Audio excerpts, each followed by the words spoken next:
I'm Al McFarlane. Welcome to Conversations with Al McFarlane. Today is Thursday, April 21st, 2022. A beautiful day, a wonderful day. I'm pleased to have my friends, I call them companions, in discussing whatever comes to our minds. We call this session unscripted, robust. I call it intimate sometimes, where we can just share either feelings, passions, attitudes, frustrations, and put them in front of each other and in front of you, those who are joining us on any of the social media platforms. The challenge here is that it's not a challenge, it's an opportunity. Brenda and I go back over these conversations, and we produce about a 10,000 word transcript every conversation. And Brenda's job is to write a story summarizing what we said in about less than a 1,000 words. Big task. And my job, however, is to edit the entire transcript and bring it down to maybe a 3,000, 2,000 word document that I either publish excerpts in Inside News or will save for publication at a later date. This whole idea in part comes from instigation and inspiration by my cousin Burnele Powell, who 10 years ago or so said, Al, you should do something with the class of 65 turning 65. Well, now the class of 65 has turned 75, but we're here. Jonathan, that makes you the young guy in the room. Finally. Finally, right? Yeah. And but it's good from my point of view for us to be together. I love this conversation, and I want to invite listeners, viewers, who want to be in the conversation to do so. I'll post the StreamYard URL. You can get in there or just make comments on Facebook or YouTube. But most important, we want to grow the audience. This is a new venture. I'm looking for somebody who knows how to run social media and to make it grow, who's into SEO and strategies, search engine optimization, that can help us move this to more audiences. So if you are listening and that's your thing, reach out to me, connect with me. I'm looking for help. With that, let me begin by just asking my colleagues, I'm calling you companions, I'll tell you why in a few minutes, to introduce themselves and kind of say what's top of mind right now. And Cousin Burnele, I'm going to start with you, man. Mm-hmm. Well, I didn't have anything that I specifically wanted to talk about, but your introductory comments prompt me to say this. I would hope that anyone who's listening to us and who's moved to do so might tell us what they would like for us to talk about. It seems to me that it would be a great opportunity to take advantage of this diverse panel. Jonathan, jump in. Go ahead, brother. Introduce yourself again. I introduced you formally in a 10-second introduction to Burnele and Kamau. You know Brenda already, but take a minute to talk about Jonathan Palmer and your work in St. Paul. I'm Jonathan Palmer. I'm the executive director of Hallie Q Community Center. We're a 93-year-old African-American social service agency open to everyone in the heart of the Rondo community, which was the African-American community they put the highway through in the middle of the 60s. So part of our mission here is to preserve some of the heritage and legacy around that. Top of mind for me is history. I had a friend, this happens quite a lot. I had a friend tag me into a conversation on social media about history. He was trying to talk to people about critical race theory, a white friend of mine, and trying to do that. And of course, he had a lot of people jump in with a whole bunch of other information. So I'm just coming off of a education tour, you might call it, of helping people to understand when they misunderstand history, but still want to push it forward loudly. Mm-hmm. Kamau? Well, I guess what's been on my mind here lately, other than Ukraine, I'm not dealing with that right now, but the proliferation of guns and these shootings that have occurred seems to be daily in the United States. Now they're, in malls, at shopping malls, just house parties, and the proliferation of guns. What can be done to turn this thing around? I know that, the Second Amendment allowed for a militia, for the states to have a militia, but that has been extrapolated into, everybody can have their own gun. And I think that that's just killing us from within, killing this country from within. Hey, Dr. Irma, there she is. Yeah. So, I never received any information back from Clara, so I That's okay. I'm Yeah. here in Johannesburg. I've been in Zimbabwe. I've made contact with Wow. people I haven't seen in like 35 years, and then new people. Oliver Williams. Dr. Oliver Williams. Literally, we had brunch, and he got on the phone and called someone in Cape Town, and I'm now in touch with her. She's going to meet me tomorrow. Oh, beautiful That place. is so Yeah. cool. And So she'll be on our Minneapolis has been great. She'll be on our program. We haven't got the date yet, but let her know that we're trying to get her a part of our Oh, Friday okay. program with Dr. Oliver Williams. So Yes, Dr. Irma yes. McClaurin is here. And we were just starting, Irma, by asking people what's on their mind. And I'm going to save you for last on that because you got a lot going on. And it's always wonderful to have this intercontinental conversation with you in South Africa. I want to ask you about your mission there and the fun you're having there and the opportunities unfolding as you visit South Africa and Zimbabwe. Brenda, what's on your mind? Oh, nothing really. Kind of tired because my boss keeps me writing. You messing with me? Okay, go in ahead. the morning. Say some weird. So, I have to admit that Brenda, I called Brenda last night at what, 10, 11 o'clock? It was late, going over a story that I had questions on. So yeah, but that's okay. we've been working. And congratulations, Dr. Irma, the land of Steve Biko. I love it. So I want to hear about the mission. Well, let's do two things. Let me pass it to Irma. And Irma, just take as much time as you want to talk about why you're there, what you're doing there, what you're discovering. A couple of things that came up in the course of our introductions were that Kamau was concerned about the proliferation of gun violence. What do we do? And I talked to Burnele before the program began, and he's willing to discuss gun policy, the issue of gun control in our country, maybe in the world, and not so much focusing on particular specific incidents, mall shootings and et cetera, that are happening with increasing frequency, but what about the overall approach and understanding about guns and how do we control the damage that we are doing to ourselves? And then the other thing that came up is Burnele asked a question of Jonathan that was out of my league, and I'll ask him to ask it later on, but it's about a special knowledge that Jonathan has, I believe. So Irma, let me turn it over to you first of all. Thank you so much for answering my emails and calls and jumping on the call today. That's so cool. Well, it's about 8:15 at night, so I had to hurry up and finish dinner in order to be here, but I'm happy to be here. Let me say that this started out as a family event. My brother is accompanying his daughter, who is now in Zimbabwe. She's working on the wildlife conservation project. I think this one is saving the rhinoceroses, but we've seen her with elephants and giraffes and all kinds of things, and she's having a great time. They started out in Ghana. I met them in Zimbabwe, and I think we have been so bombarded by what's happening in Ukraine, we forget about the rest of the world. And what I am sending you an article on, Al, I just sent you a note saying if you wanted to print it first or if you wanted me to put it on a medium, but I've got lots of photos. But it's basically saying goodbye Zimbabwe in the Shona language. And the reason I say that is that it was really rough being there because COVID has certainly impacted its economy. But the economy is so devastated that Zimbabwe has turned into a cash economy.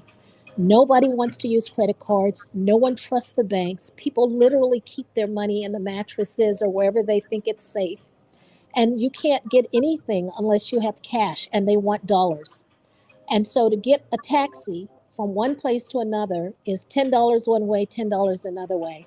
And so I came with a few $100s in cash thinking I'll be okay. I'll go to an ATM. There are no ATMs that I could find. And people want cash, everything you do. And the places that use a credit card, which are the high-end restaurants, they're like triple the price. And so you're paying for them to process that. So that was the one thing that I found. And also that this is a country that is still struggling with, post-Rhodesia, and independence. And so you have a number of whites who still own businesses. They feel like their land was, quote unquote, stolen from them. One person we met talked about how her brothers had migrated to Australia after their land was stolen, not understanding that the indigenous people, the local Africans were there first, but that's how they see it. And so there's a kind of tension that's not, they're there, they feel like they're part of Zimbabwe. Some of them were born there, they've lived there most of their lives. But at the same time, there's this undercurrent that's going. You go from there, so you ask Zimbabweans about going to South Africa, and they have nothing but negatives. There's almost over 1 million Zimbabweans who have immigrated to South Africa. And there's a lot of tension. So if we think we have tensions around Mexicans or people from Latin America coming into the US, and we'll see how Europe ultimately feels about Ukrainians coming into their European countries. Right now, they've embraced them because they're white. But once they get there, we'll see how that plays out. But here in South Africa, it is a serious issue because just like people from Latin America will take jobs, even if they have credentials that are not recognized. They will take jobs that local people, Black Americans, local born people, Latinos may not take, but still they're seen as having the economy, they're putting a stress on the system. A lot of them may come here illegally. They don't have the paperwork. And so there's a real tension that's going on. South Africa is in a little better shape, but I can tell you, I watched the local news. There's one show called Truth to Power, and the host had a conversation 2 nights ago about whether advertising in South Africa had changed. Now businesses are supposed to be 51% owned by locals. And according to Black South Africans, whites have found a way to get around that. So technically, they may be Black owned 51%, but the power of the board and who's in control is still not reflective of that. So they're still having these questions. And a woman who was from the Commission on Gender and Equity was saying is that still the representation leaves a lot to be desired. So people may be getting jobs, they may be in the industry, but the industry is still in some ways dominated by a few. So there are so many things going on here. COVID clearly has had an impact on countries that were reliant on tourism as a major source of income.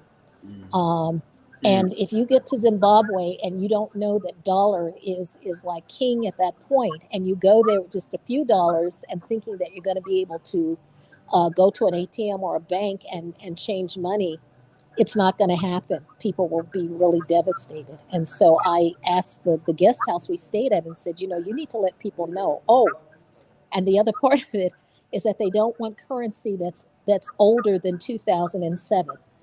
Also, they can't change large bills. So I went with the $100 bills and 10s and 5s because I've kind of traveled. My brother came with 50s and 100s, and he couldn't change money. So there are things. People are complaining about power outages. Literally, you go someplace and the power will just shut off. People feel that they're paying a lot, but they're not getting the services. Youth are taking back to the streets again. People are being harmed, violence around people taking cable, all kinds of things. There is an older woman who's 80 years old, who was an artist, who was literally attacked in her home. And she just said, can someone in the community come and watch over me? I'm terrified. And this is someone who is considered to be, a figure of value and who has contributed to, and at 80 years old, she's having to worry about being safe in her own home in a community that she's lived in. And so people are desperate, and desperate people do desperate things. Mm. It brings up it brings to my mind Western European domination of world economics. And I think that this is something that that both China and Russia are fighting against right now. You know, when Zimbabwe became disconnected from their colonializers, Mugabe tried to take over some of the land that these people said, you know, our land. And it had been their land for like 70, 75 years. And he was just ostracized and cut off from the Western European domination of economics. And it just destroyed Zimbabwean economic power. So I think that this is a larger issue that is going to have to be addressed. And it's being addressed by China. Yes. Well, China's not the solution. I can tell you that. I saw the results of China and Ethiopia some time ago in 2008 or 2009 when I visited there when my daughter was teaching there. That's not the solution either. Right. What do you mean, Irma? Tell me about that. Well, I think that countries like Kenya were complaining that they were now seeing a form of racialization from Chinese that they had never been subjected to, that they were being treated like second-class citizens by those who came in with the privilege and power of being Chinese. So the Chinese come with their own system of racialization, and Black people are always at the bottom of that. So even though they come seemingly bearing gifts, it's like the Trojan horse. You have to beware because all that seems like gold that glitters is not gold. And so ultimately, in Ethiopia, we did see some mixtures of Chinese and Ethiopian women, but the Chinese also have a concept of purity of blood, like the Japanese, like the U.S., and they don't always, they're not always open to mixed race children, and so we don't know how that's going to play out. But they were bringing in resources, but they were also bringing in their own people. And so it wasn't necessarily benefiting local people and local businesses in that respect. And here, I think what we're seeing are the residuals of post-colonialism. Corruption is rampant, okay? And Europeans didn't do that. But when people got into power, some of them replicated, what they had observed. And so, it's rampant where individuals who get into power are filling their own coffers and the people are suffering. There's a proverb that says when two elephants rumble, it's the grass that suffers. And that's what's happening. The grass, which are the people, are suffering in many of these countries. I'm Al McFarlane. This is Conversations with Al McFarlane. We're pleased to be joined by our colleague and friend, our companion, Dr. Irma McClaurin. Dr. McClaurin is the former president of Shaw University in North Carolina. She opened and led the UROC Center, University Center for Outreach and Research, I think it is, here in Minneapolis, down the street from where I'm sitting right now, and is also a culture and education editor for Insight News. She's created the Irma McClaurin Black Feminist Archive at UMass Amherst. And now she's visiting on a family mission, she says, in Africa. We're pleased that she's able to join this conversation. It's great. And Kamau, I love the fact that you've lived in Africa. I'm reading, I'm on a binge now. I've mentioned this several times, reading Akwe Arma. And the principle that he's presenting again and again is the model that he used in creating a project called Per Ankh Books. Per Ankh is ancient Egyptian, means house of life. Per meaning house and Ankh meaning life, A-N-K-H, the symbol of the oval and the cross. So all of the several books that he's written that I am reading presently point to the direction of the need and the ability for African people, Black people, to look differently at the history that is presented to us as world history, history that generally is history regarded as European, perhaps Hebraic, or is that the right word? I'm not sure, Arabic, and a history that ignores the millennia of life and accomplishment and achievements of Black people, African people in the continent of Africa. And so as you talk about the devastating political and cultural and financial environment that ordinary people are feeling right now in South Africa, Zimbabwe, that's not different in many levels from anywhere else around the country.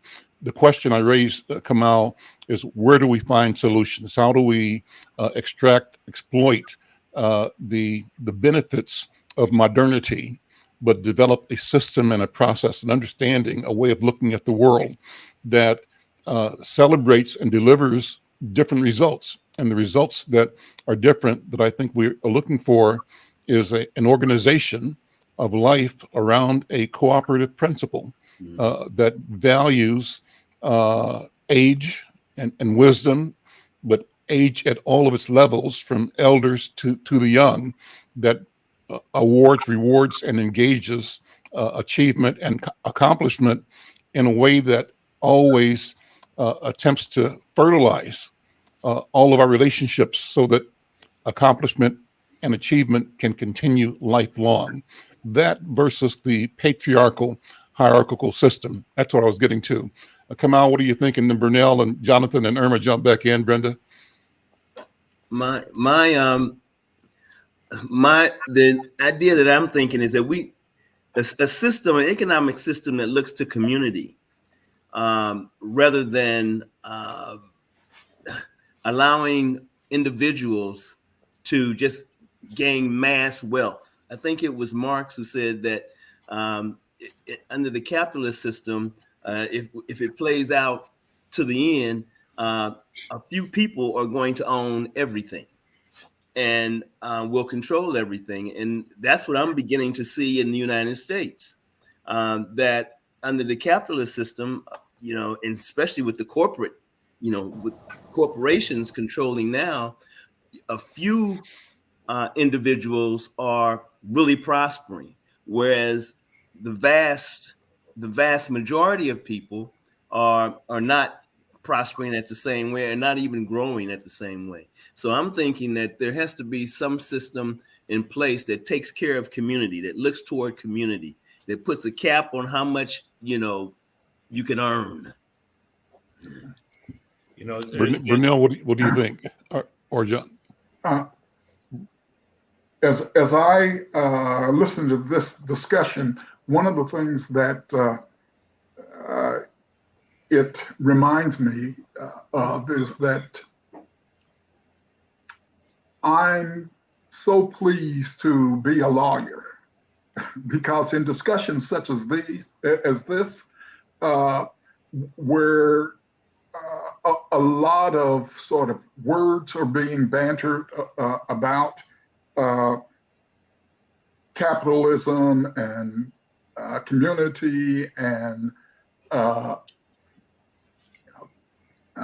confiscation and these kinds of abstract terms, what I'm constantly searching for is some explanation of what is the rule that we want to apply in this circumstance. And it seems to me that we don't have a rule yet. I mean, we're now 50 years into post-colonialism, and we still don't have discussions in which we are able to explain what ought to be the rule, for instance, when a country or people break free of colonialism and move to a different stage. How should the land be distributed? What should happen to the people who previously have stolen the land? Do we acknowledge that they've made any kind of investments at all? even if we don't want to acknowledge it, what do we do in terms of shaping some sort of environment in which we can move together, move forward together? I don't know what the rules are that we're playing with here. And when I think about the Chinese, for instance, and the Silk Road, their initiative is to build or put a system in place, but that system that they're putting in place ultimately is for the benefit of the Chinese. It's not for the benefit of the Zimbabweans or the Kenyans or whomever. Likewise, when American corporations go abroad and they are seeking means of increasing their profits and wealth, they're doing that for the purpose of benefiting those corporations, not for the the building of a post-colonial fair regime. So I don't know what the answer is here, but I know that what the search ought to be about is a search for. Somebody's music is on. I don't know. I don't think it's me. Okay. Me. It ought to be a search for some sort of rule that we can apply that says to a post-colonial people, yes, you have a vested interest in your resources and in using those resources to protect your people and to allow your people to prosper. But in terms of integrating you into a larger world political and economic system, we've got to think about these kinds of things. Right. How do you encourage, for instance, people to invest in your country if the expectation is going to be that on a moment's notice, there's going to be a revolution and all of that investment is going to be wiped out? Or your country might end up finding itself in the situation of the Ukraine, the people of Ukraine, where you think that you're going along building your culture, and all of a sudden your bigger neighbor, because they have more military might, just decides you don't exist and you're not important and we can move in and take over. I don't know what the answer is, but I know what the worries are. Right. I think the one problem with that argument is you're bringing logic and reason and rational thought to a place that doesn't have it and largely doesn't want it. You look at these arguments that get put forward when people are talking about they like capitalism until gas goes up to $5 a gallon, then suddenly it's blame everybody all around. You have the big piece going on in Florida right now with the Don't Say Gay law, where Governor DeSantis and now the legislator down there is going after Disney. But in that, Disney, part of what they're going after is how much Disney controls the area around them, that they are responsible for the public works. They enforce all of the environmental regulations. So back to Kamau's point, it shows you just how big, this stuff is interwoven, where it is just a few who are controlling the resources. We're getting down to those pieces where people and those who are in spots, who are the average person in any country, we look a lot at America, are the ones who are watching all this stuff where people are spending billions of dollars to go to space when they could be solving homelessness and they could be working on hunger. And we allow that to go. You look at our country here in the United States, how much of it has been built on slave labor, and the fact that nobody wants to have a discussion about that because we're talking about economic wealth that has been accumulated over centuries, but we don't want to look at it and talk about reparations or anything about leveling that playing field. So I promise, excuse me, I promise only a quick question to you.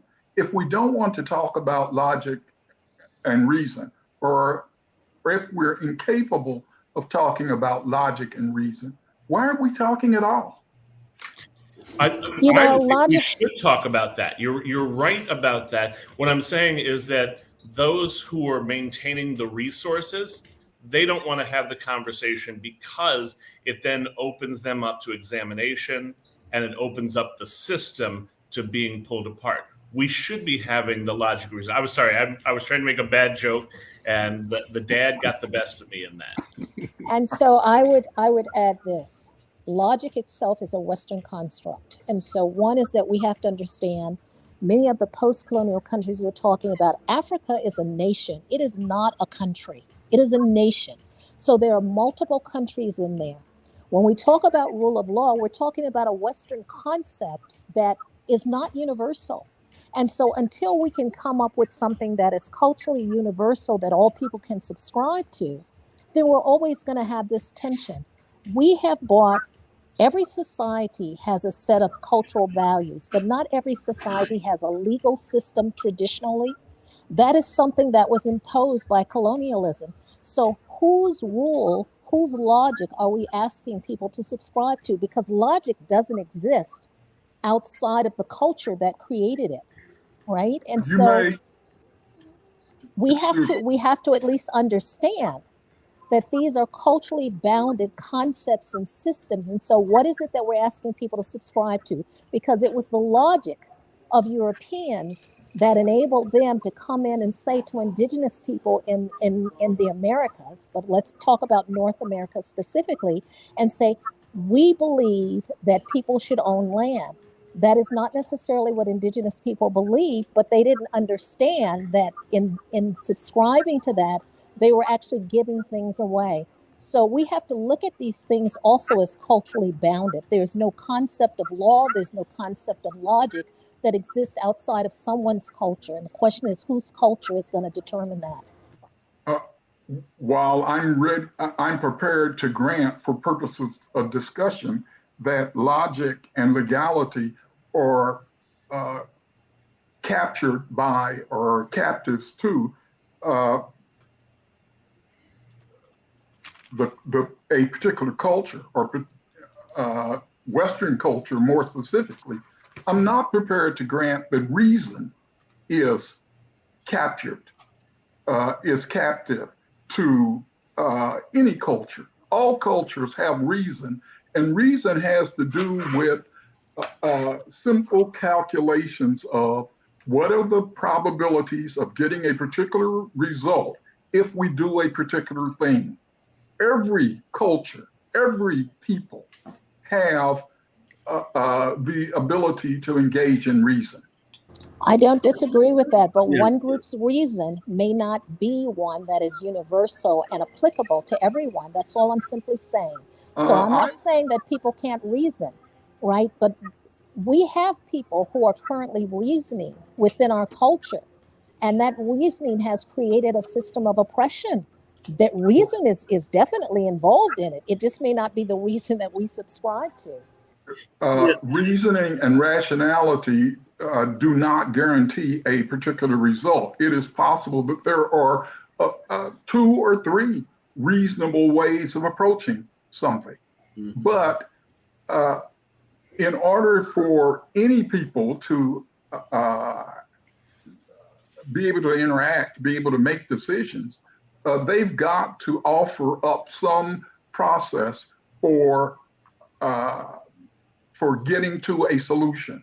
They've got to offer up a pathway to engage in a reasonable discussion that is cross-cultural.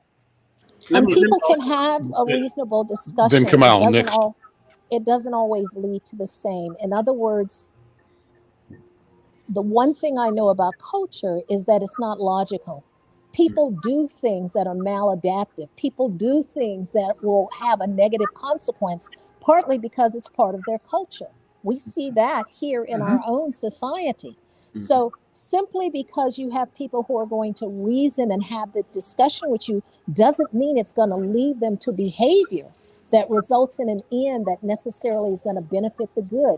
If you come from a society that values accumulation of wealth over the public good, then that's what people, they can sit and listen to your reasoning all they want, but they will then do behavior that may not be of the benefit to the greater good. Okay, let's talk about, and I like where you're going, Dr. Irma, because that's where I think that we should be striving to get. When I look at the world situation, I see no reason why there should be hunger, why there should be a lack of shelter anywhere on earth, except if you are operating out of a system where them that got gets and, you know, just accumulate as much as I can get. And I when I was working at the Coca Cola Company, we had a situation where we were selling our beverages at the Atlanta Braves Stadium. And, you know, as it goes, we just had the right to make sure that everything was Coca-Cola. But the corporation Aramark was the one who actually did the selling and did the pricing. When they opened up the new stadium, they were asking $5 for a bottle of water. Aramark was asking $5 for a bottle of water. And people start calling the Coca-Cola Company complaining about that. Of course, we had nothing, you know, to do with the pricing. But I got the job of going to speak to Aramark about, hey, can you do something about this pricing? So I asked the gentleman the question, what do you think is a fair price for a bottle of water and a 90-degree that you're getting for less than 50 cents? For less than 50 cents a bottle, actually less than a dime a bottle. What do you think is a fair price? And his response was something I'll never forget. The highest price I can get. What the market will bear. What the market will bear. The highest price I can get. And I think that's what's happening to our gasoline, our heating, our air conditioning, everything. The highest price that these corporations can get. Public utilities have now become privatized. And it's the same logic. The highest price I can get, and I don't know where it's going to go. Well, I can tell you here in... With all of this is we may be conflating values with rationale and truth. So I agree, Dr. Irma, that, you know, different cultures are going to look at things in different ways. They're going to have, you may not come to the same outcome from the ones that have, but it gets to the question of, are there universal truths? Are there things that everybody agrees on? Right, and I see you shaking your head. I don't know that I agree with that. If you talk about things that are big, like, is killing a person wrong? For the reasons. Some people will think yes, some people will say no, some people says it depends on the reason. So the question becomes, is there universal truth? Give me 1 second. And that is the piece where we get to, can we even communicate? And I think that goes back to Burnele's point of if we can't find some common ground in which we all agree on, some baseline that we say, these are the rules in which we interact by, or these are the ones that we're going to agree to. Not that they come automatically, but we've got to come to that point in order to be able to communicate with one another and have some place to be able to measure how we progress. And Doctor, before you respond, can I simply add this additional piece? And that would be, when I say that we've got to find some way to reason through this, that doesn't mean that we won't disagree about certain things, but it does mean there's one thing that we can't disagree about if we're going to have a reasonable discussion. We can't disagree about what the facts are.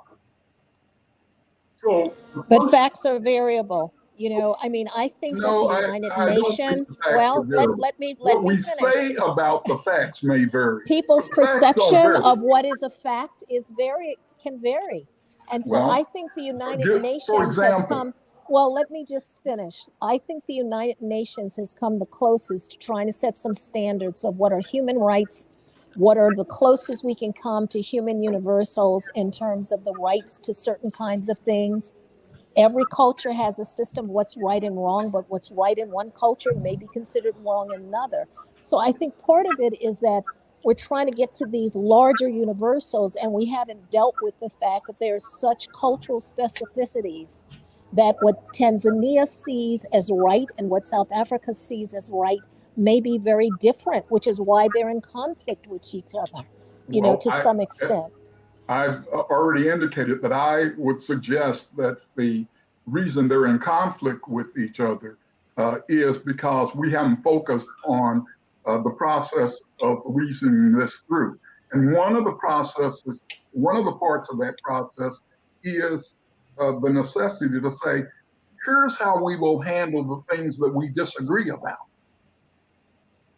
So if that is the case, how is it that we can't get to that here in our own country? So let's take Africa and other places out of the equation. Let's Absolutely. talk about the United States. And Yes. so what is it that you're recommending that needs to happen here? Because we clearly don't have any rational way of talking about, look at the legislation that is now in place to remove information from schools to take knowledge away from people, to say that this knowledge is not appropriate and this knowledge is. And so we're getting back to a white supremacist representation of history. And they say that that's truth and that those are facts. I think you've already answered the question by pointing at what some people would have as the solution. Well, we'll just get back to white supremacy. That is a confession that I don't want to be bound by the facts, by where reason takes us. That is a statement that I'm going to go with whatever power I have to overcome all opposition. That is a recognition that even in a complex advanced society such as ours, there are going to be disagreements about various issues that come up. We supposedly have dedicated ourselves as a nation to a particular process for dealing with issues that can't be immediately or easily reconciled. But some people are saying now, well, let's just blow the whole thing up. We have an election and we don't like the results. We'll simply declare that the election was fraudulent. We hear some facts that we don't like. We'll simply say it's fake news. There is a rational way out of this, but one of the things that is going to be required is that rational people insist that rational solutions are the answers, and not let people hide behind things such as, well, they're the enemy, they're different, they don't understand, they're not real people who have our values and who have the common interests in mind. We can't allow people to be vilified simply because they don't agree with us. And we certainly can't allow force to be used against them simply because they don't agree. So Burnele, what is it that legitimates a point of view? We didn't get to it yet, but we're going to talk about gun violence in the society, in the country, maybe even around the world. And the question becomes, what is it? What is the mechanism for establishing validity of a point of view, a system of understanding and therefore operation? And one of the things I read, someone was asking a queen mother or someone about why this religion or this philosophy was prevalent and prevailing and emerging. And her answer was, they've got it written down and they've got an army. I may be bastardizing the quote, but the operative idea was that they've got an army. And so the notion of army is projection of individual toward state power, but the principles are the same. I have the power to destroy you, to annihilate you, to kill you. And so how do we establish, how can we, or is there a framework that allows us to create and make change without pushing each other to that point of either or, either I survive or you survive? One of us has got to go. How do we do that? And is that a reasonable question? Well, look at Ukraine. The answer is yes. The question is reasonable and appropriate right now, real time. What does it mean for us long term? Kamau? Don't throw it at me. Throw it at Dr. Well, I think, I mean, what I'm seeing here is that people have taken to the streets here because it's not just privatization of utilities, it's actually government-run utilities where the price of utilities are increasing. There are blackouts periodically. I literally went to get something made to a tailor, and literally as I'm walking up the stairs, the power went out, and he's there with his phone trying to make sure I don't trip and break my neck as I'm walking up the stairs. Glad you wasn't in the elevator. Well, yes. We actually almost got caught in one and said, let's just take the stairs just in case it goes out again. But, you know, people are very frustrated here, and it's not just because of privatization. Governments themselves, in South Africa, there's a family, the Guptas, who apparently are now on the list of, they're now in Dubai because they're on everybody's list, because apparently they had a situation where they were getting all of the contracts and they have billions and billions. So their assets have been frozen. They've been, you know, they're on the lam, as you would say, from both the South African government, but also Interpol. But clearly they stashed some money away somewhere because they got away. People are very frustrated. In Durban, they just had torrential rains. Over 400 and something people were killed because the housing that they're in was of such shoddy conditions. And people are saying, why isn't the government giving to people more stable kinds of housing?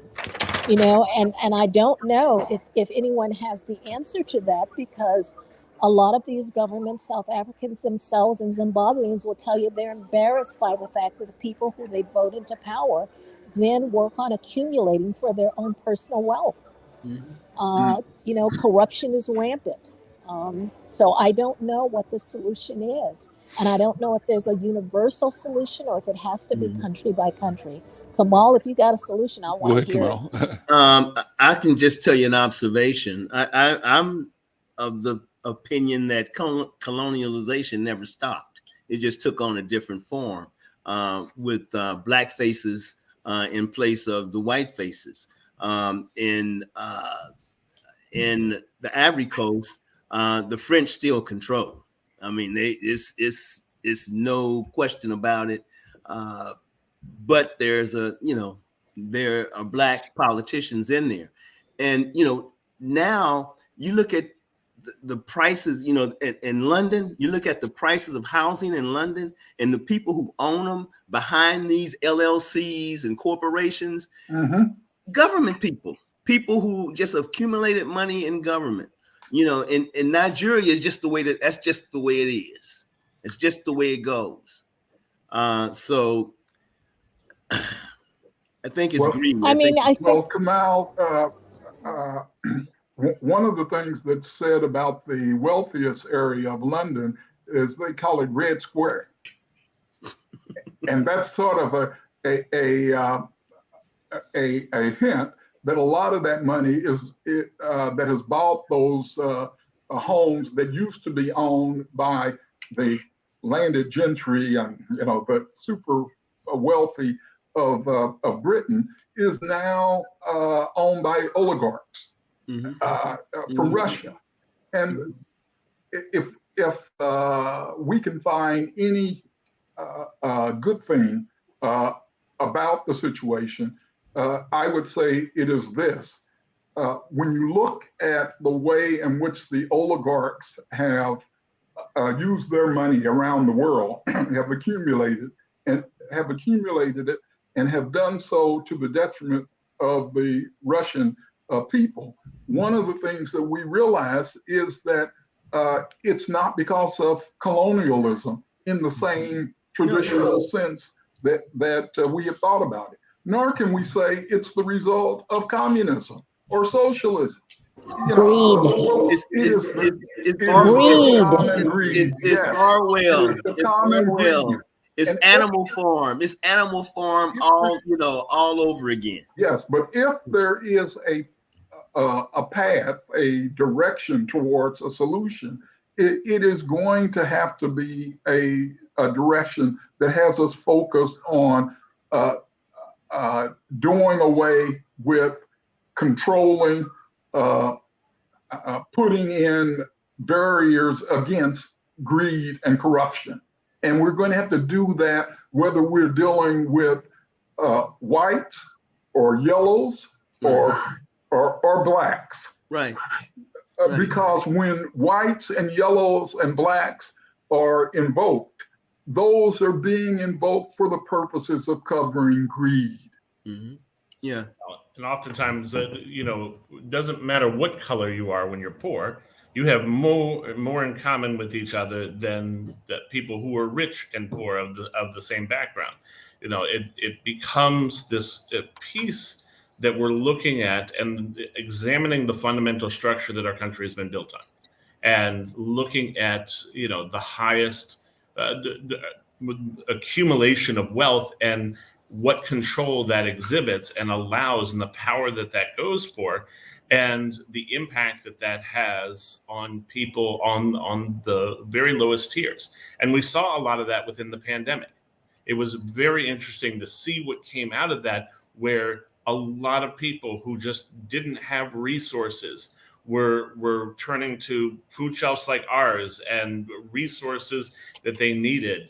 But at the same time, people with means were going off to private islands or buying into the special vaccinations that were supposed to be for Native Americans and things like that. So the issue is, again, like Dr. Irma and Kamau, everybody is saying, greed. And greed goes ahead and it drives all of this. And if we permit it as a culture, it will continue. People don't just wake up one morning being greedy. This is learned behavior. It's cultural behavior. It's what are you teaching your children? It's not just about those people out there. It's also what do we do in our own homes to socialize, because people operate out of schema. If we look at some place like the Congo, when there was an attempt to make a radical change, that leader was killed. Mm-hmm. Yeah. That leader was killed, and he was killed in such a symbolic way as to send a message to everybody that if you try to put a barrier between us and these resources in the Congo, this is what will happen to you. Mm-hmm. And there are going to have to be a lot of people who are going to die in this process, in the process of making it right. And I think that we certainly are going to have to accept that. I think that the founding fathers of the United States really tried to put together a system that provided checks and balances. And I think we're still trying to form that more perfect union. But along the way, we've allowed corporations to be, quote, people. That was one of the worst decisions I think that could have ever happened in America. Irma, you said in your comments that we refer to Africa as 50 countries, but that Africa, in your statement, is a nation. I'm presuming by that you mean there has to be some way of identifying and relating for the African continent to see itself as a nation. Well, and if that's what you're saying, what does it mean? What I was saying is that we tend to talk about Africa as if it were a nation, when in fact it is a continent made of multiple nations that all have varying degrees of success of liberation and independence. Botswana is in a different place than, say, Zimbabwe. And because of that, people migrate to those areas. And it's very similar to what's happened in the Caribbean. Those countries that are economically sustainable see this huge influx of people from other countries. And then you get tension internally between them and the other islands, because they feel like, South Africans will say to you, is that we barely had a chance to experience the luxury of being free from apartheid when we got an influx of people from other countries who we feel are benefiting more from the post-apartheid environment than we have. And so they're resentful, they're angry, there's violence, there's xenophobia, and this is not just like white and blacks, this is black people against other black people, because they see them as strangers, as aliens. Which I don't know how you can get people who come who are over 50 nations, who have different religious ideas, to come together in terms of a unified. I mean, there is supposed to be a body of African leaders, but so far that hasn't produced anything that seems to bring some commonality in terms of immigration policies or things of that nature. I don't know. But these nations are only less than 100 years old, and they were prescribed, not emerging from within the existing cultures. The question is, can we take or establish a vantage point for analyzing the historical context that doesn't have us measure ourselves against the conquest of Europe and the Arabs, the conquest of Africa? And is that doable? What do you think? I think before we do that, we need to turn the lens back on the United States that is even older than these countries, and we need to clean house here, okay, before we start analyzing and measuring other countries, other nations. This country, I'm not talking about us, I'm talking about black people globally. How do we do this across? And I'm talking about black people here, is that we have to figure out how to intercede and make the changes. Kamau, you talked about, you thought the founding fathers, had good intentions, but they built this democratic principle and the concept on an imperfect sort of foundation. There were contradictions that were embedded. And once you have those things in there, they're going to eventually percolate up, right? And that's what we're seeing now. And until we resolve that, I don't know that we can turn and offer solutions to other nations until we've resolved the contradictions in our own. And I think that we have a lot to offer other nations. And one of them is, there is no perfect way of going forward. And the founders of this nation understood that. And so what they tried to substitute for perfection was a separation of power in the sense of the checks and balances that Kamau spoke of. It was known that power feeds upon itself, and that once acquired, it simply seeks more power. And so the working solution, not a perfect solution, but the working solution was to simply accept, yes, we're going to have this gravitation towards the centralization of power. And so what we ought to do is to make sure that the various functions of government are distributed in such a way that they can check each other. And we've been talking here for an hour or so about the evils of capitalism. One of the things that is supposed to fight against the evils of capitalism is your political system. And it is true that those who would undermine or misuse the capitalist system will try to use their resources in order to undermine the political system. But that's what has to be fought against.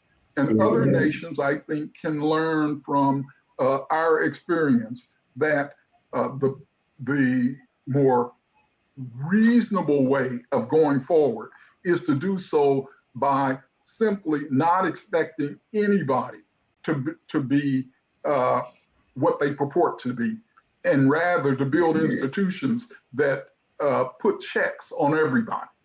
Well, go ahead. We're getting Al, you keep talking about, this black, as a universal. And, I got that out of my head a long time ago. Mhm. As a matter of fact, the first time I went to Africa, I got that out of my head. The Australians, the natives in Australia are blacker than we are, but they don't have anything they are culturally so separate from us. And blacks even within Africa, if you don't have the right kind of marks on your face, you are different. You are one of them, not one of us. So unlike in America, where we were all, blacks were looked at as a whole, all of y'all black, in the rest of the world, it don't work. Non-human, yeah. It don't work like that. The other thing that I wanted to say real quick is that when the Constitution was finally signed and Benjamin Franklin walked out of that house, someone asked him, do we have a monarchy or a republic? And he said, a republic as long as you can keep it. And that's what's happening now. I think that we're in the fight of our lives. Yeah, we're in the fight of our lives to keep it. And I think we have to focus on coming forward at this point. I think we're at that cusp where we're talking about, and Dr. Irma was saying, we got to fix things here first, and that's true. And I think that's what you're seeing, is you're seeing finally the pieces coming, people pushing forward. I think we're not seeing a rise in racism. We're seeing a revelation of the racism that has been there, but has been hidden away. And now it's being exposed because of the fact that we're moving more towards that piece of accountability. We're moving more towards that thing where people are understanding what really has been happening in this country, what the pieces it is built on. And that's why you're seeing these giant pushbacks of opposition that are largely just big yelling arguments, not substance. Critical race theory is the big thing that's right now. Stop teaching my kids in 4th grade critical race theory. They're not. Critical race theory can't exist in 4th grade or in high school. It is a graduate level framework. So unless you're in law school or graduate school, you're just learning regular history. And that makes people angry when it goes ahead and it reveals racism that has been there all this time. We're closing up. Irma, last thoughts, and what are you reading as well? What are you reading now? Well, several books. One is called Our Separate Ways with a new preface and epilogue, Black and White Women in the Struggle for Professional Identity. Ella Bell Smith and Stella Nkomo. Stella Nkomo is a Black American married to a South African. I will see them when I go to Cape Town, but I said I'm going to review it, so I'm reading it so I can put a review in there. And then I picked up 3 books by African feminists, and I thought I would do sort of a sort of global review of the 3 books to see what's happening and how African women are thinking about feminism, Black feminism, African feminism. So I hope to be sending that to you over the next few weeks or so. Awesome. Burnele, what are you thinking? What are you reading now? And final thoughts on it. This is a wonderful conversation. I love it. So thank you all for engaging the way that we have. Burnele?